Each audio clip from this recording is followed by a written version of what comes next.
Alright mga boss, good morning sa inyong lahat. Okay, time check is 8 AM ng umaga. Dito po tayo sa shop ngayon at gagawa tayo ng isang real quick o mabilisang tutorial paano mag-flash ng e-loading board. Okay, bago po ang lahat, i-ano ko muna yung anong unang gagawin. So, kailangan i-check nyo muna po itong part na to. Yan. I-check nyo muna kung naka-off, no? Bago nyo siya i-flash, kakailanganin nyo ng Type-C na connect na cable, Type-C na cable para dito. Tapos ito naka-off. Okay, okay na tayo doon ha. Tapos punta po tayo sa link, download link ng LPB na madadownload nyo yung mga firmware na ito. So kung tatanungin nyo sa akin kung nasaan, i-chat nyo na lang or i-ano nyo na lang sa group para mabigyan kayo ng files. So, ganito gagawin. Open nyo to. Hanapin nyo yung latest. Ito. 1.0.9. Tapos, pili kayo dyan. Kung may printer kayo, kung anong speed ng printer nyo, pili lang kayo. So, yung akin is 115200. Yung pinili ko. So, na-download ko na yan. Okay, pagbukas nyo sa loob, wait, tingnan natin kung nakikita yung laman. Ayan, nakikita yung laman. Ang kailangan lang natin dito is yung merge. LPB, CBQs, merge. Yan lang kailangan natin. Wala nang iba. Okay, gagamitin natin ng pipe flasher. So, una, kunin natin yung cable natin. Salpak natin dito. Yan. Okay, may power na siya. So, pagka power on nyo, buksan nyo si pipe flasher.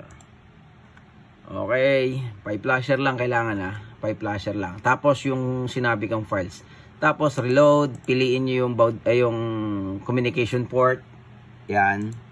Tapos choose yung firmware nyo, which is yung LPB. Nasaan siya? Nasaan siya? Ito. Ay,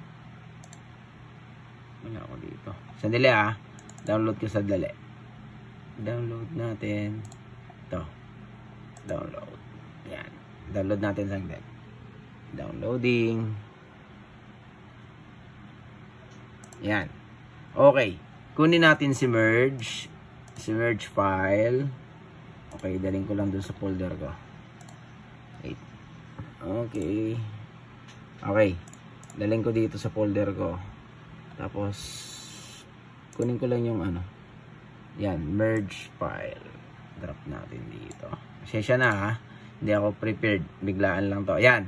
Okay, pili natin si merge file. Okay, close up ko. Yan, nandito na siya. So, ang piliin lang natin, pwede tayong mag dual IO. Ito, tapos bilisan na lang natin. Ayan. Tapos swipe natin. Yan. Okay, flash natin. Mabilis lang yan. Yan. ESP32 po ito ah. Yan o. Yan lang gamitin nyo para mabilis. Para dun sa mga nalilito o gusto mag-update. Yan lang. Ganyan lang gagawin nyo. Okay. After that, pagtapos nyan, wala to. Ano to? Live. Walang okay, ayan na. Okay, tapos na. So, pag natapos na, on na natin to.